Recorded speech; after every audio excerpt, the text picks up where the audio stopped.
Good morning. Welcome to our 9 a.m. service at Plymouth Congregational, where we celebrate Thanksgiving Sunday.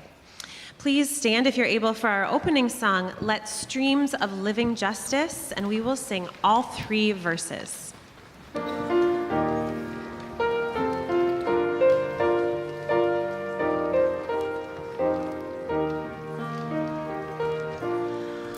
Let streams of living justice flow down upon the earth.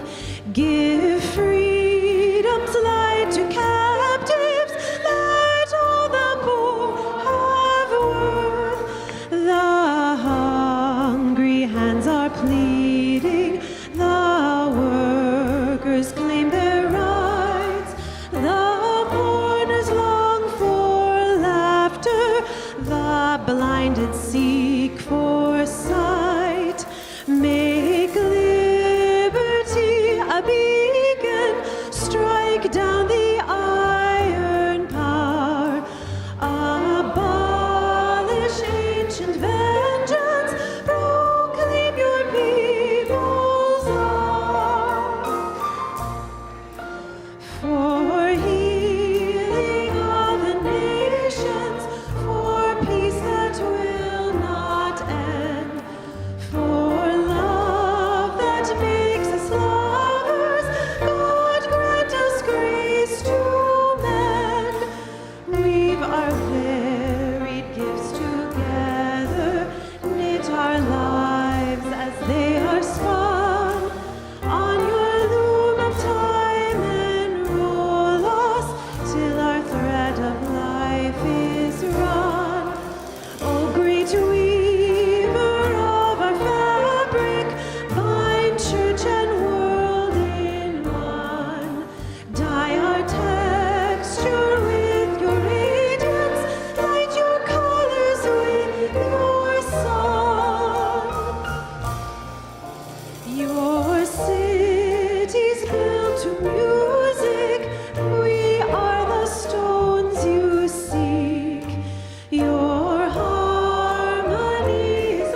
You may be seated. Good morning.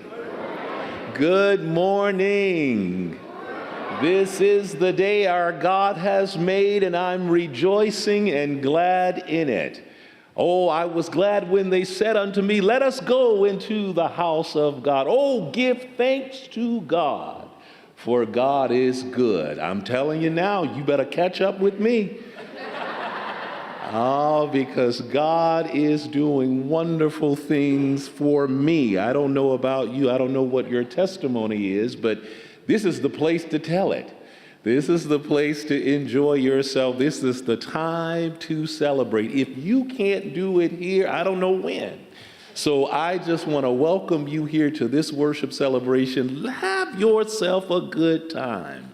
You're here anyway. You might as well just enjoy yourself.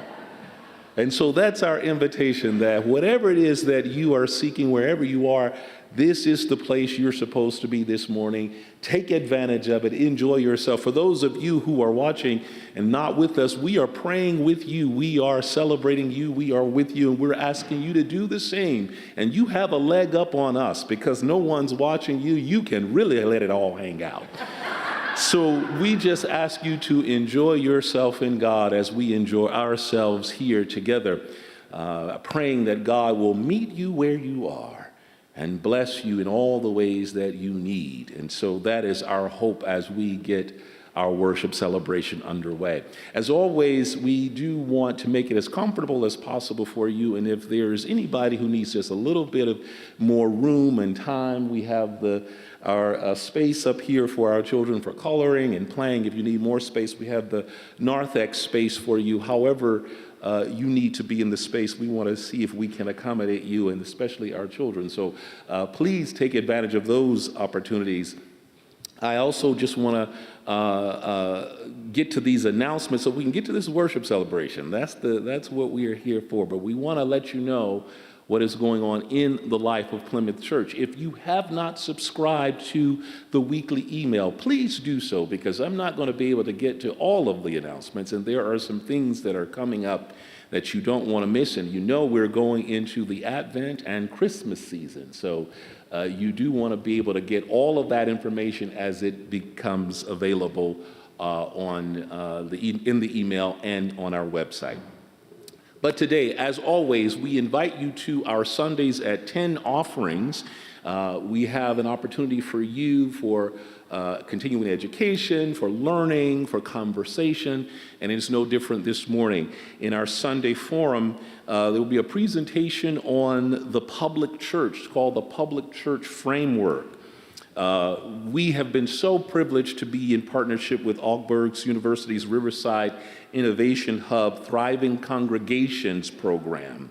And some of the members of our church were participating in those conversations. So today, Christian Fruge, Riverside Innovation Hub Program Manager at Augsburg, Nina Johnson, our Director of Children and Youth, and members Jean Tracy and Teresa Voss will share their experiences, insights, and callings from their involvement in the Riverside Innovation Hub. That's at 10 a.m. in our chapel. You want to hear all about that work and what they learned, and some of the things that we're doing right here at Plymouth Church because of what we learned in that program. Our group discussion in the gallery space will be some of the members of our church who went on the Civil Rights Tour. And this will be a part of our session series called Critical Conversations, where Plymouth members will lead conversations and discussions around social justice issue. And so today, the kickoff conversation will be brought to you by John Bennett and Loie Meyer, participants in the recent civil rights trip, and they will lead you in a discussion about what they've seen and experienced in that civil rights trip. I've been on that trip, and I tell you, I know they have a lot to share with you. So please join us for that group discussion in the gallery space. And we are so pleased that now if you have any questions for the deacons have their conversations with the deacons at the 10 o'clock hour in Jones Commons. Please stop by their table to have conversation, to ask questions, learn about what's going on, especially in some of our transition work. And as you know, we are now going to the Thanksgiving season. This is our Thanksgiving Sunday service. We wanted to observe Thanksgiving together here, but I do want to invite you to our annual Interfaith Thanksgiving service. As you know, every year that the downtown interfaith congregations host a community Thanksgiving service, and we will be hosting that Thanksgiving service will be hosted by Hennepin Avenue United Methodist Church on Thursday, Thanksgiving morning at 10 a.m. I know you're in the middle of cooking, I know, but if you can get away for a little bit, just for an hour, this is the one time where church really does hew to the hour. I appreciate it. But we will be joining all of our fellow congregations for our interfaith community service, Thanksgiving service. So join us there 10 a.m. Thursday morning, Thanksgiving morning, at Hennepin Avenue United Methodist Church. I will be there. Actually, I will be bringing the Thanksgiving morning message at that service. So please join us if you can. And that also means that on Thursday and Friday, the church office is closed. So if you're looking for us on Friday, you probably won't be looking for us on Thursday, but if you're looking for us on Friday, we're off on Friday too. We will be, our staff will be celebrating the Thanksgiving holiday Thursday and Friday. So please govern yourselves accordingly, and we'll get back to you as soon as possible. And finally, next week we move into the Advent season. So it's happening pretty fast. Right after Thanksgiving, we come back for Advent. So next Sunday is the first Sunday of Advent, and we are so pleased with our theme. Our theme is Hold Up the Light. And so every week in the season of Advent, we will hold up the light. We'll hold up the light of hope, hold up the light of peace, hold up the light of joy, hold up the light of love. That leads us right into our Christmas holiday. So join us for our Advent season. We look forward to getting into that part of our church year. I am so grateful to Lynette Black, who will be lighting our peace candle, and I welcome the choristers to usher in. Oh, we do have thank you for reminding me. Our fellowship joy brought by Whitney Cruz and Matt Patterson. Thank you. And I was looking for them earlier today. I said, are they going to give the fellowship joy? And they are here. Thank you. We are here with joy. We are here with there's lots of joy. This morning we're bringing you a fellowship joy in support of the annual giving campaign. On Thanksgiving Sunday, we're giving thanks for all the ways Plymouth community and its building have been central in our lives for the last almost 20 years. When I was new to Minneapolis and sought a church home, Plymouth was the first and only church I visited. Matt's first apartment was across the street, and he could see the building from his kitchen window. When we were bleary-eyed and sleep-deprived in graduate school, there was the young adult group that supported us and encouraged us as we grew both professionally and personally. There were the boards and committees that allowed us to give back, but also taught us about finance and governance and spiritual decision-making. This beautiful sanctuary was where we were married, and the care and coordination from the staff, clergy, and volunteers made that day possible. And this community supported us through the birth and the joy that we're bringing, the birth of our two children, and we're now enjoying raising them with some of those same people that we were in that young adult group with all those years ago. Academia Elze became an important part of our community when Mara started attending as an infant. And we're thankful for Plymouth's continuing support of Elze, especially through the COVID times when things sometimes did not look so good. Mara and Owen love coming to Plymouth for Elze, for Wednesday night dinner, and for joining the other toddlers and preschoolers for Young Voices and Cherub Choir, the 9 a.m. service, Sunday school, and by request, staying to hear the organ for the beginning of the 11 o'clock service. We're thankful for how comfortable they are to be themselves and experience true community. As our kids get older, we are excited for the friends and mentors, the guides and trusted ears they will find in the adults of the Plymouth community. We're grateful to not just be doing this journey by ourselves. Plymouth has been many things to our family over the years, and none of that would have been possible without the generous donations of this community. The legacy gifts that fund the endowment and the annual contributions from all of us is what makes it possible. How and what we've been able to give to Plymouth has changed over the years, but Plymouth has been and remains an important part of our contributions and giving. We ask you to give generously to support Plymouth and this community that we and you keep coming back to. Thank you. You wanna wave?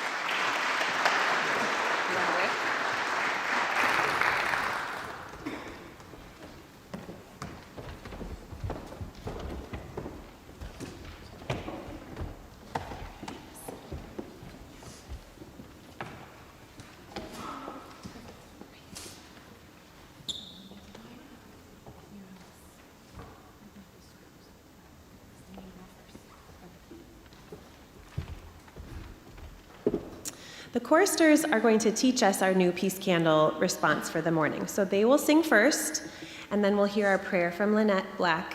And then when the music returns, that's our cue to sing together. And we will sing Thanks We Give 2 times after we hear our prayer.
Restorative justice. In a world of conflict, harm, and strife, we seek a way to heal and make right, to repair the harm, to mend the wound, a path towards peace that can be found. May it be so.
Thank you indeed for this good and fruitful land. Thank you for this beloved community.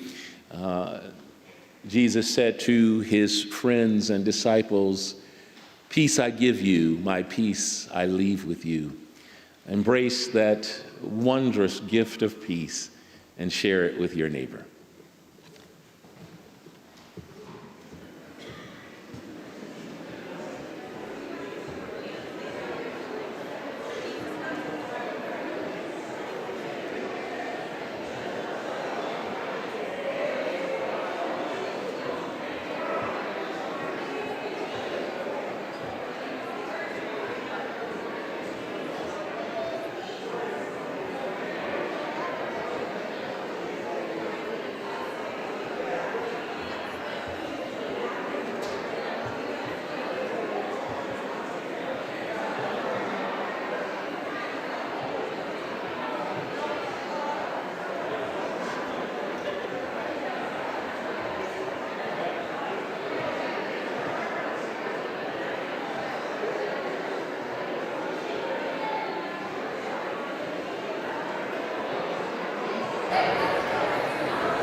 Oh, good morning, friends.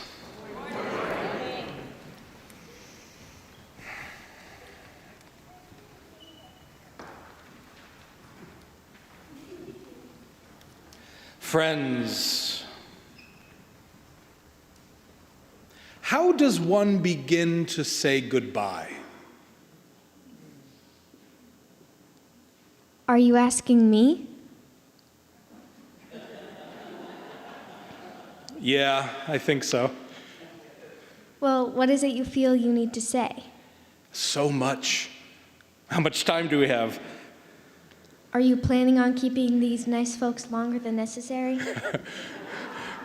No. I also don't know what to say. I've never really done this before. Have you not left jobs before now? Well, I've left many jobs. But I've never left a community like this after working with them for this long. Everything else was so much shorter and seemed less significant. Don't you like to attempt to be funny? What if you started with a joke? A joke. Okay. How did the ocean say goodbye to the beach? It just waved.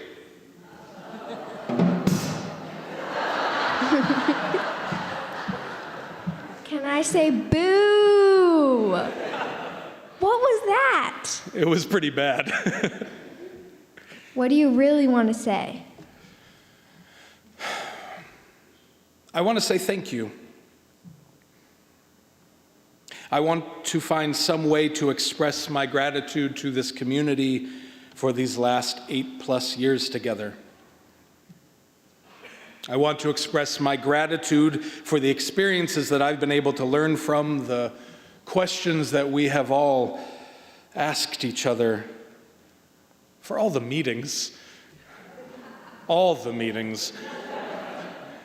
the services and the marches and the meals and the vigils and the coffees and the hospital visits and the home visits and the stopping in the hallway visits. I am so grateful for you all, for this community, for this experience. Is this your last sermon? No, but almost. It's my last one outside of Advent, and I'm not going to insert my own stuff into that season. Plus, gratitude plus Thanksgiving seem timely, but I am almost done, and I am feeling that reality. Then shouldn't you get on with it and do something church-like? Yeah, you're right. Our reading today is from the book of Lamentations, ancient poetry from the Hebrew Bible, traditionally ascribed to the prophet Jeremiah. Please take a deep breath together. As we open our ears, our minds, and our hearts to the words of our spiritual ancestors. God is good to those who wait, to the soul that is seeking. It is good that one should wait in the quiet for God's rescue, for we will not be rejected forever. Although grief happens, God will have compassion according to the abundance of steadfast love, for God does not willingly afflict or grieve anyone.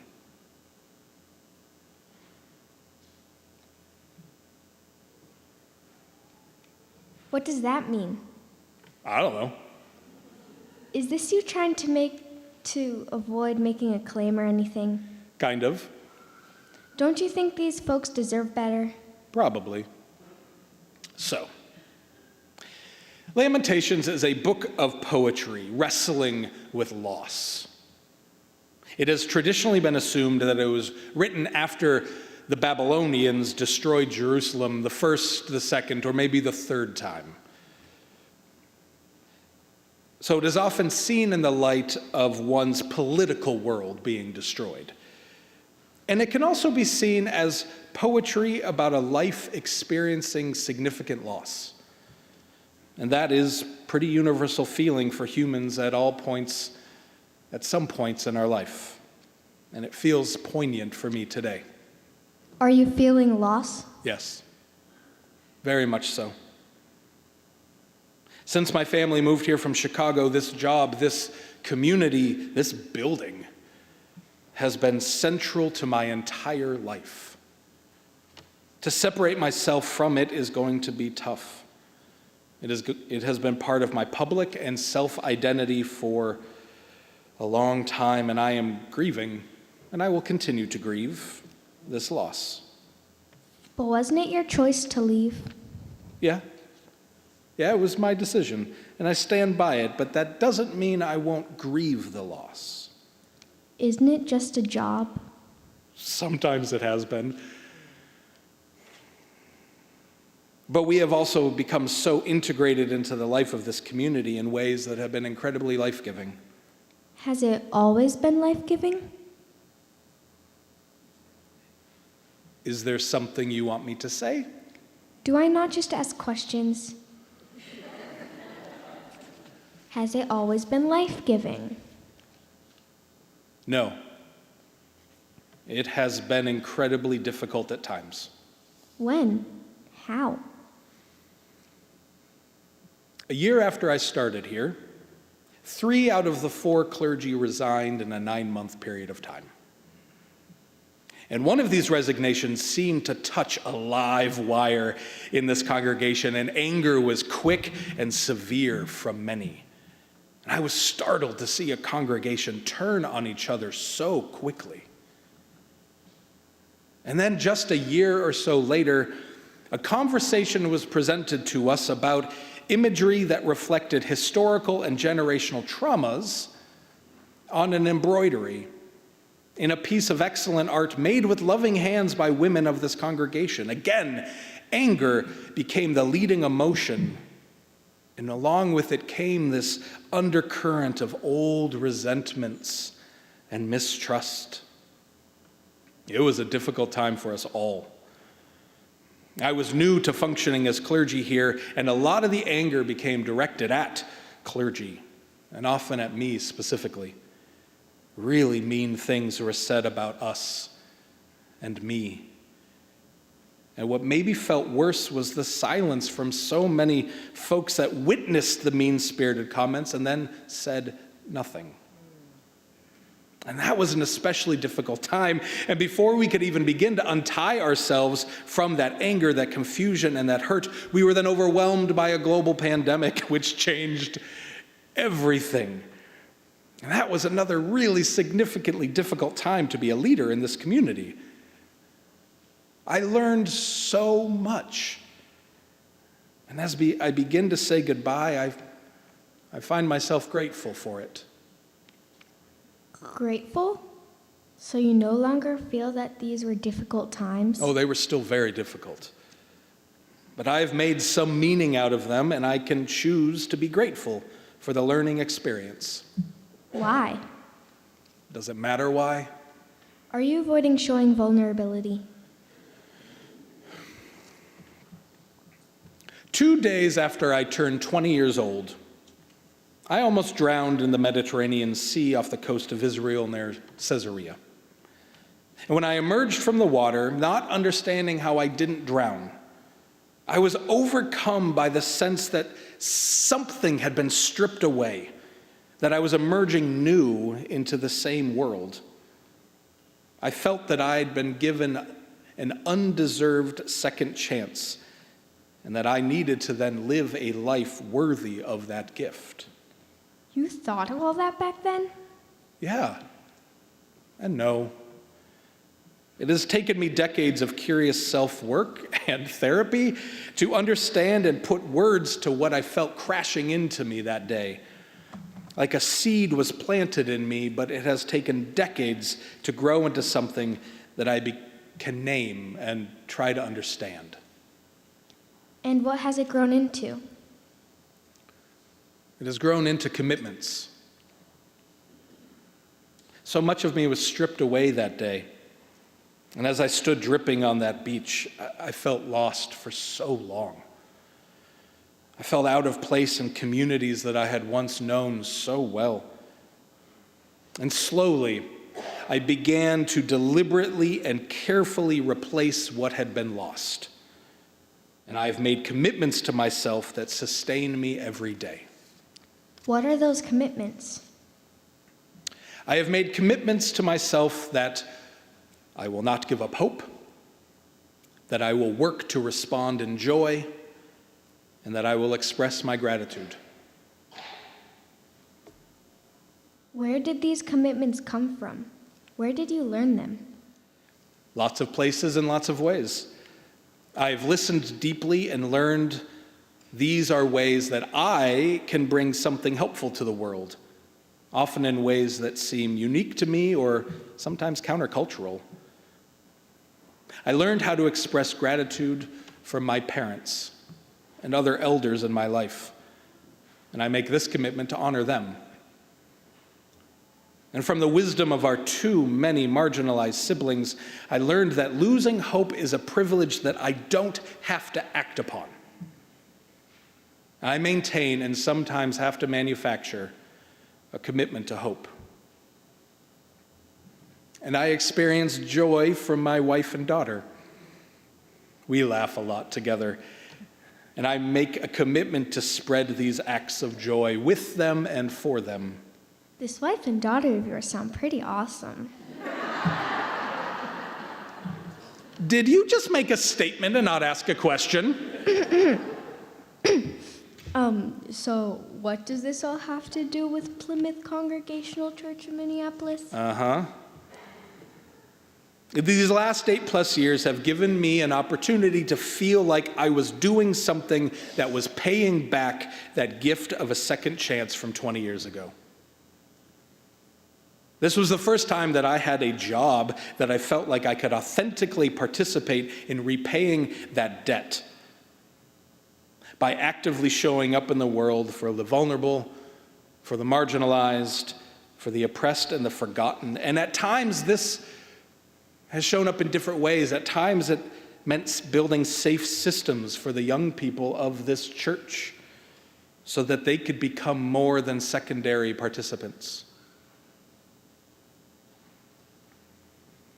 At other times, this meant inviting folks into the active and present work of justice, or into the spiritual depths of art and art making. Sometimes it meant listening deeply to one of your stories of hope, of loss, of fear, and of joy. I am deeply grateful for the opportunities to practice a whole person approach to community leadership.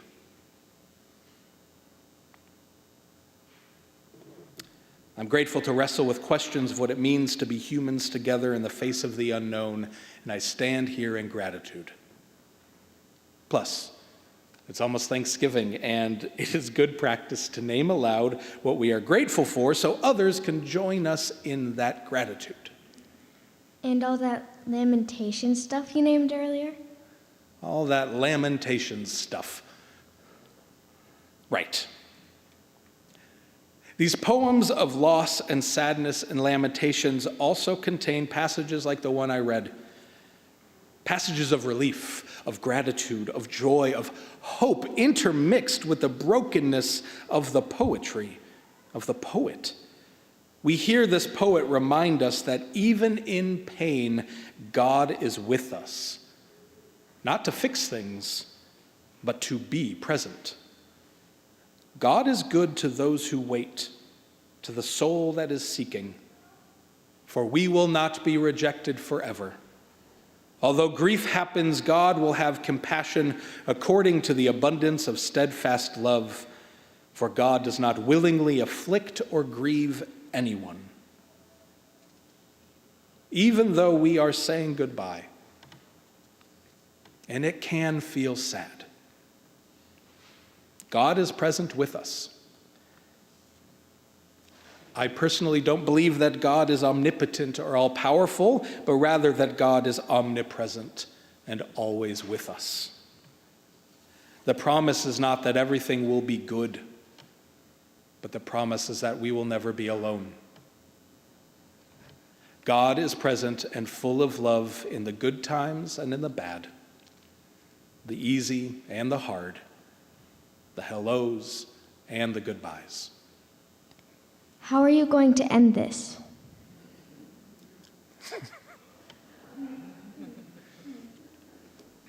First, by asking a question, as is my habit.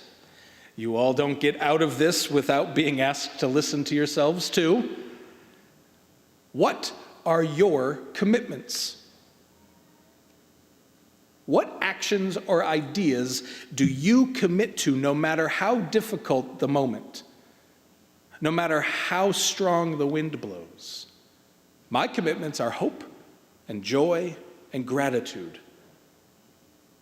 What are yours? And then what are you grateful for?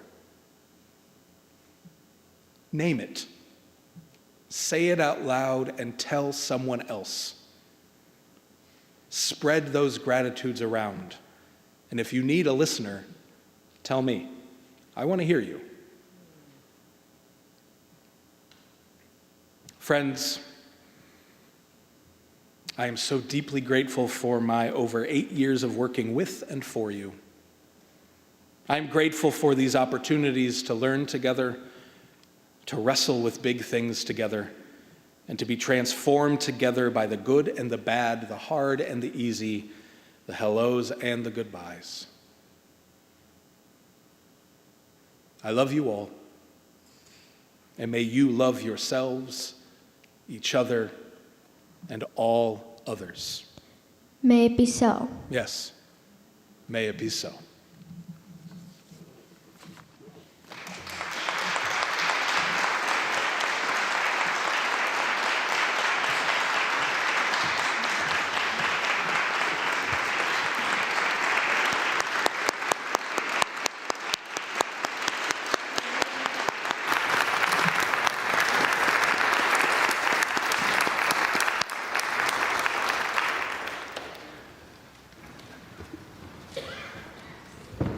And we will certainly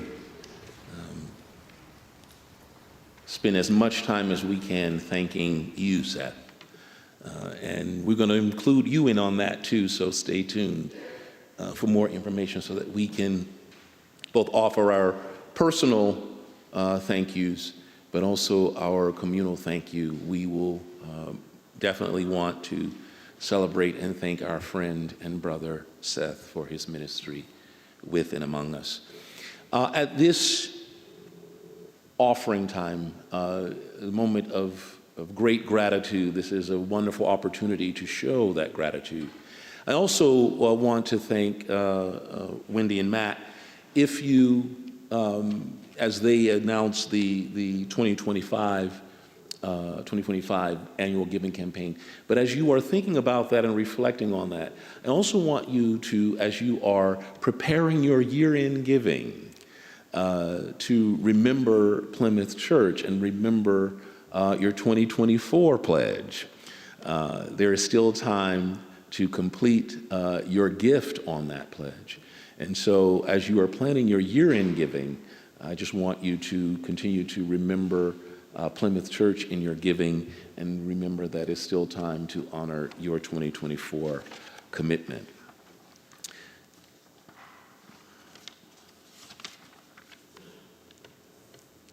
And now we turn to our offering. In deep humility and gratitude to God who shepherds and comforts us, let us bring our offerings to God. In thanks and gratitude, we offer these gifts to you.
It is always a wonderful time to go into prayer, and it is even more wonderful that we can do it together in this public space in prayers for the people. So we just invite you to bring your prayers forward,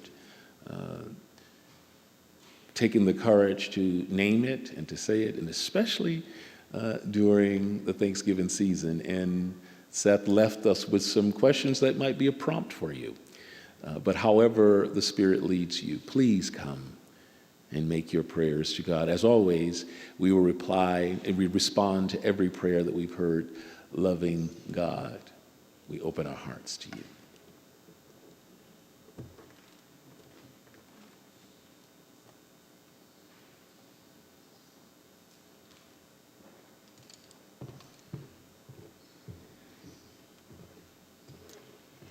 Friday was the 2-year anniversary of my mom's death of Alzheimer's.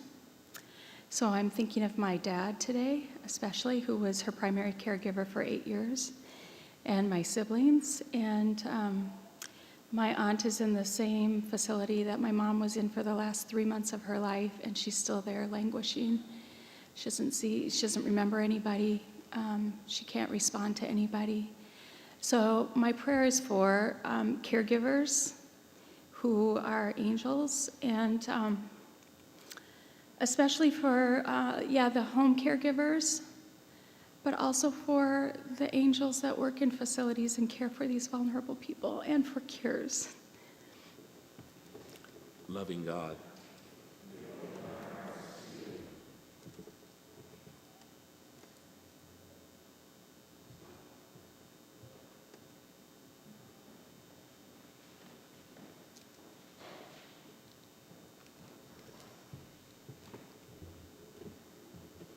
I'd like to say prayers for my dear friend Erling. He's really lost his way, and he's on a dangerous path. And just hope he comes back safe and sound.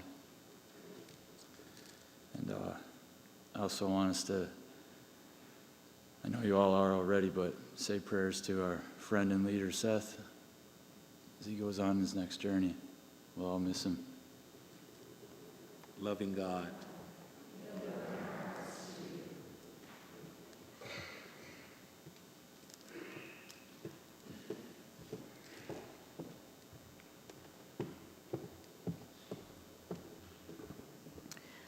One of my commitments in life is to never make somebody's job more difficult than it already is. And in times of uncertainty, which we have a lot of these days, it's easy to misdirect our angst about that. And I pray that as a congregation, we would be loving and kind to all of our leaders in whatever roles they play. Loving God. We open our hearts to you.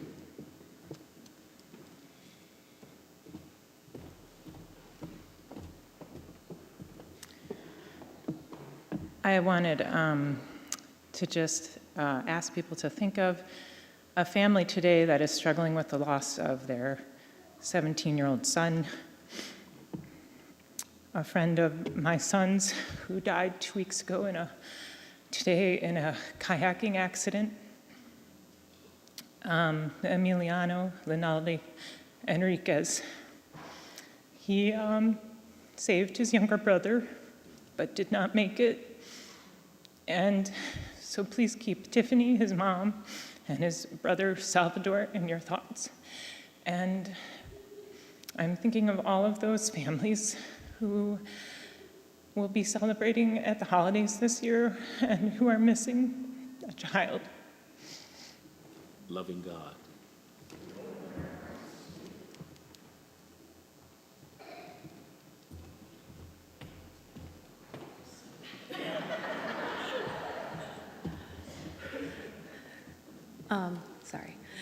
My prayer is twofold. First, for the amount of time that I got to work with Seth was amazing.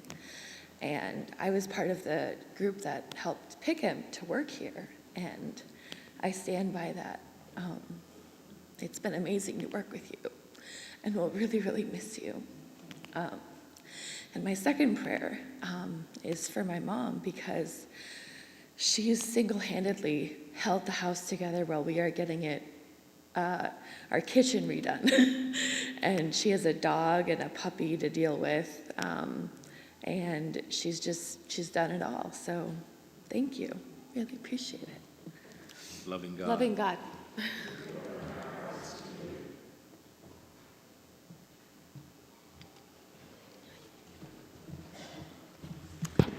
Well, I want to thank our staff for all that they do. You are all amazing, so thank you. I want to celebrate my granddaughter's 18th birthday that was on Friday.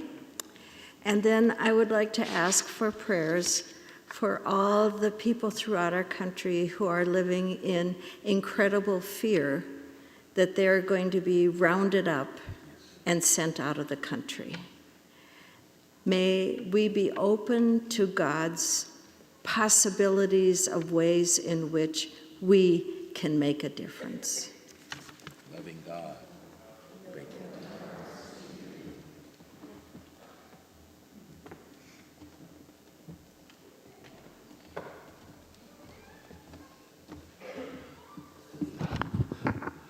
So on Thursday night, I stood here, and you do an event, you write a book of poems, for God's sake. The oldest art form was songs and stringed instruments.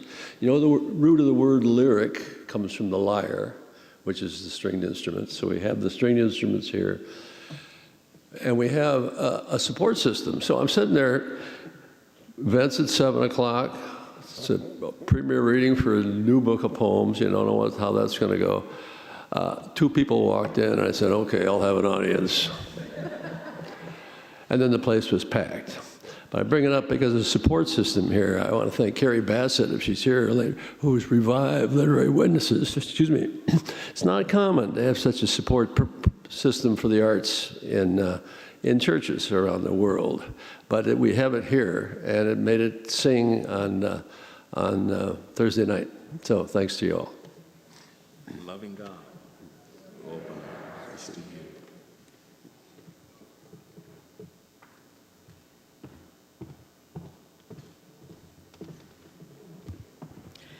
As your ambassador at Plymouth Church to Mental Health Connect, I want to just encourage anyone struggling with their mental illness to reach out. I know it's the hardest thing in the world to do, but I stand with you, and the congregation stands with you, and we don't want you to be alone. So grab your phone lists, find someone that you can talk with, because we're here to listen. Thank you. Loving God. Open our hearts.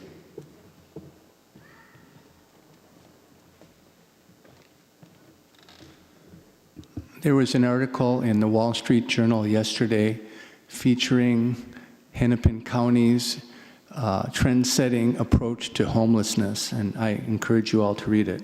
There's a young woman social worker who is looking for the lost sheep of Minneapolis, going under overpasses and finding them, and many of them do not want to be sheltered because it feels like confinement for them. So she's trying to convince them that these services would be helpful. And she's following a Native American man through his journey, and it's very inspiring. So my prayer is for angels like that to keep helping with this homelessness crisis. Loving God.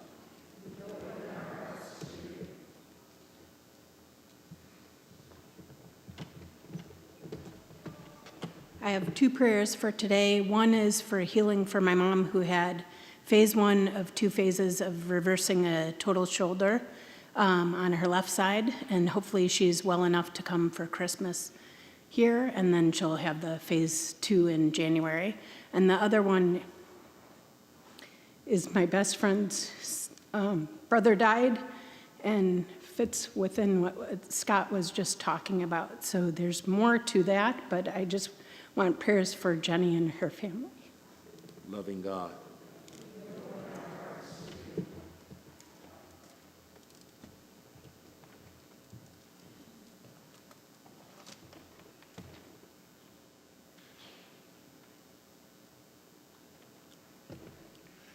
For all the prayers unspoken, all of the concerns not brought to light, all of the private musings and desires, loving God, we open our hearts to you.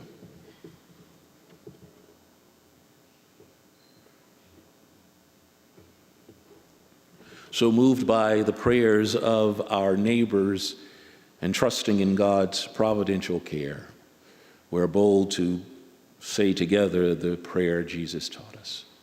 Tender, loving God, who art in heaven, hallowed be thy name. Thy kingdom come, thy will be done, on earth as it is in heaven. Give us this day our daily bread, and forgive us our debts as we forgive our debtors. And lead us not into temptation, but deliver us from evil. For thine is the kingdom, and the power, and the glory forever. Amen. Please join us for our closing hymn, Now Thank We All Our God, and we will sing the first 2 verses. Please stand and greet.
Friends, go forward from this place into your many lives and your many communities, carrying your commitments and naming your gratitude. I am again grateful for the chapel singers this morning. I will name that out loud. And love yourself, and love each other, and love all others, all rooted in a love that comes to and from a ceaselessly loving God. Go in peace. Amen.